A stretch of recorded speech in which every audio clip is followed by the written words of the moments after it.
O mês de setembro, aqui no Rio Grande do Sul, é um mês muito marcado por um debate entre questões nacionais versus questões regionais.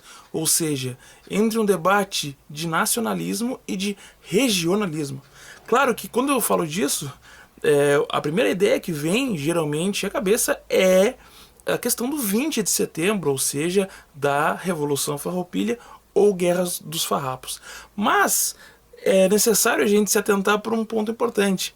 Lá no final do mês, 20 de setembro, realmente surge aí o feriado da Revolução Farroupilha. Mas o mês se inicia, vejam, tem o 7 de setembro no começo, que é, claro, o dia da independência do Brasil. Mas, mais do que isso, o setembro começa com a data da legalidade, da campanha da legalidade. A campanha e o maior movimento de massas do Brasil em prol da democracia na sua história, lá em 1961, portanto aí há 63 anos atrás. A legalidade, ela na verdade aconteceu entre o final de agosto e o começo de setembro. Termina ali simbolicamente justamente no 7 de setembro, quando João Goulart assume a presidência da República. Agora, o que foi o movimento da legalidade? Falando aqui em linhas curtas, o movimento da legalidade foi basicamente um movimento cívico convocado pelo então governador Leonel Brizola em função da possibilidade de golpe que o exército brasileiro queria dar já em 61, ou seja, 3 anos antes do fatídico golpe civil-militar de 64. O que aconteceu naquele período é que o presidente Jânio Quadros renunciou de maneira surpreendente e o vice, que era o João Goulart, o popular Jango, estava fazendo uma tour na verdade, por países do chamado Bloco Socialista, e naquele momento ele estava na China. Como ele estava lá e fazendo uma tour, que era algo diplomático do Brasil, e uma questão de interesse da nação, visitar países para fortalecer amizades, fortalecer contatos comerciais, porque, claro, naquele momento havia uma grande polarização, e o Brasil queria fazer um movimento de expansão dos seus comércios.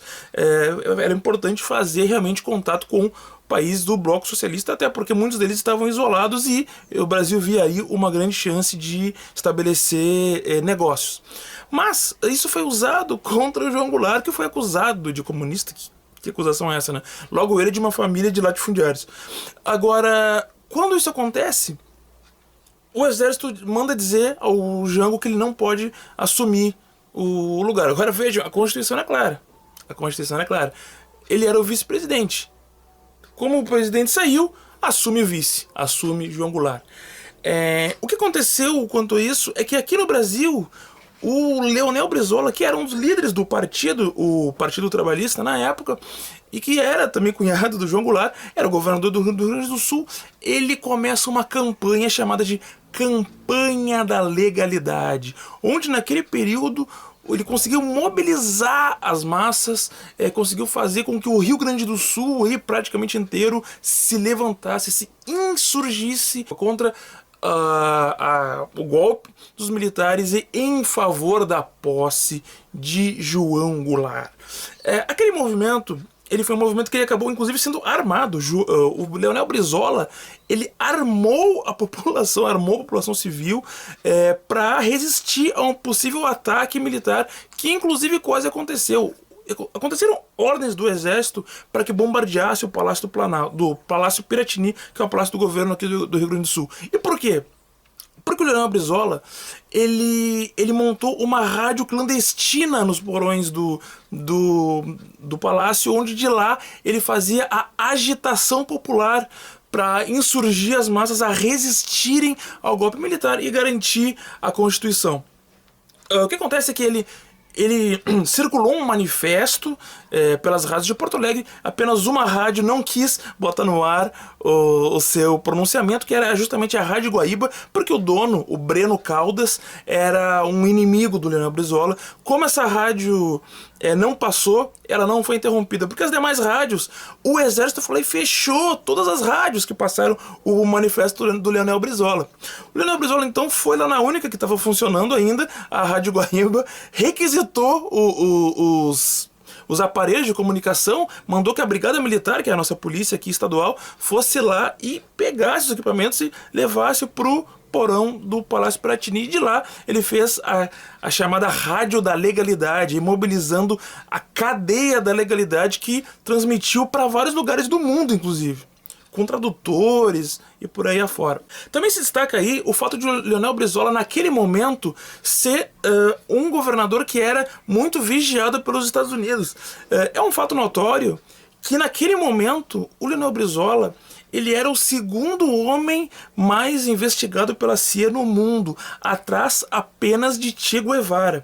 Inclusive, o Leonel Brizola e o Che Guevara tinham se conhecido alguns meses antes, lá em Punta del Este, onde houve uma reunião de países latino-americanos em função da influência cubana naquele momento, e que naquela reunião o Leonel Brizola foi representando a delegação brasileira. O convite era para o João Goulart, mas o João Goulart mandou o Brizola porque o João Goulart não se sentia à vontade perante todos aqueles comunistas. Olha como é que a coisa funciona na história do Brasil. E aí por isso que foi o Brizola, e lá ele inclusive fez uma certa amizade com o Che Guevara. Dizem que essa relação dele com o Che Guevara influenciou ele em uma certa radicalização política, no melhor sentido da palavra.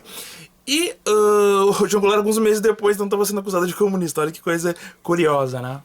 Tem uma frase famosa do Leonel Brizola no começo dessa campanha, quando ele arma a população, faz com que a Brigada Militar fique posicionada como se fosse um exército para receber as tropas do exército.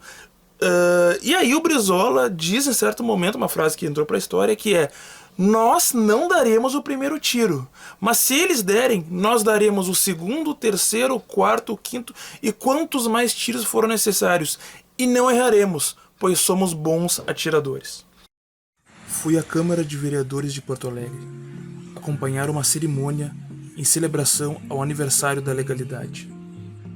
Estou de volta à Câmara Municipal de Porto Alegre, Câmara de Vereadores, 7 anos depois de dirigir o meu documentário mais premiado, Tomada da Casa do Povo. 7 anos atrás, eu filmava aqui dentro um documentário sobre os 8 dias que a Câmara foi ocupada por movimentos populares em 2013. Naquela ocasião, o título do filme também questionava o que seria uma casa do povo, além de fazer um duplo sentido com a palavra tomada, usada tanto para os ocupantes da Câmara, quanto também para uma tomada de um filme.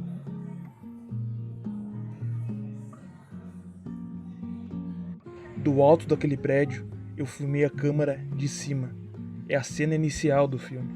Por mais que eu saiba que esse lugar não me pertence, pois eu sou um popular, tive grandes lições aqui, como sendo um historiador e cineasta preocupado com as questões históricas da nossa terra. Cheguei antes de todo mundo aqui no plenarinho Ana Terra, lugar onde vai acontecer a cerimônia. Esse não é o plenário principal da Câmara, é o plenário número 2. Na época que eu filmei meu documentário, a maior parte das entrevistas aconteceu no plenário principal, mas algumas foram feitas aqui. Ninguém que vê o filme percebeu, porque nós filmamos de modo a parecer que era lá no plenário principal. O cinema é a arte de contar mentiras, de uma forma técnica e estética. A cerimônia foi conduzida pelo vereador Pedro Ruas, que dentro da política institucional gaúcha é o nome que mais se dedica à memória da legalidade. E dessa vez ele trouxe um indivíduo que participou diretamente da legalidade em 61. O episódio da legalidade nos deixa muitas lições, mas uma das principais é que tanto Che Guevara quanto Leonel Brizola foram os homens mais vigiados do mundo pela CIA dos Estados Unidos por um motivo muito parecido. É que ambos tinham uma capacidade notória de discutir as questões nacionais, fazendo disso um discurso de agitação revolucionária. Portanto, eu acho muito importante discutirmos isso numa data como de hoje, em setembro. Pessoal, peço que curtam esse vídeo e se inscrevam.